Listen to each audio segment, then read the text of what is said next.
there! This is Noga Halman, creator of UpsideDownParenting.com, where your parenting challenges meet personal growth. And today's episode, we take a look at the wonders that decluttering can do to your energy levels and to your relationships at home. This is the second part out of 3, all 3 based on unintended parenting lessons I've learned from Marie Kondo, author of the best-selling book, The Life-Changing Magic of Tidying Up, the Japanese art of decluttering and organizing, and also creator of the KonMarie method. Kondo shares a deep truth in her book. All the things you own share the desire to be of use to you. Here's one example of how this idea manifested itself in my own life.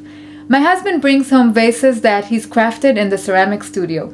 For most of our married with children life, I couldn't stand flowers. They don't ask for much, but for me they were just like another kid wanting more attention. So the years go by and my neighbors keep hinting that they prefer to see more flowers in our communal courtyard, more plants and less rusty bikes. And for years I told them, it's either the plants or my kids. I can't possibly take care of both. So my husband keeps bringing home these beautiful earthly vases year in and year out, and one day I noticed the vases. I mean, I really saw them for what they're intended to be. A container for flowers. Duh. Back to KonMarie.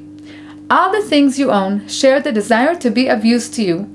It happens to be a beautiful explanation of the Hebrew word for objects. Chafatzim.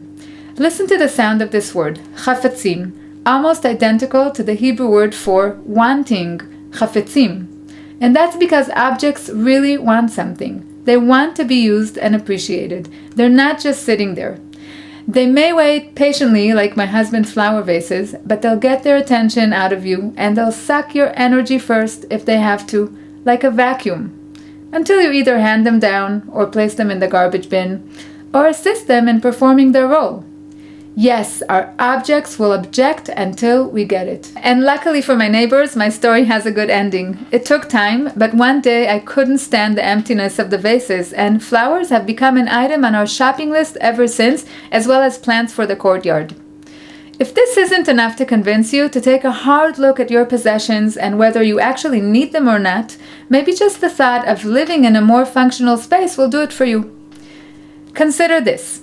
The more things get appropriately used, or alternately thrown out or given away, the less you need to worry about tidying, and as a result, you're free to focus on the next issue or hobby or anything that's important in your lives. That may be picking up a book, reconnecting with old friends, making more time for your spouse, whatever. When the house and the things in it don't feel so demanding anymore, everything seems so much more possible. This was the second out of 3 episodes about parenting insights from the KonMarie method. If it sparked anything in you, please share it with your friends. And also, if you'd like to get the next 2 episodes in your inbox and you're not yet subscribed to our practical, out-of-the-box parenting content, head now to UpsideDownParenting.com and subscribe. And until next time, take an extra moment for yourself, because being good to your children starts with being good to yourself.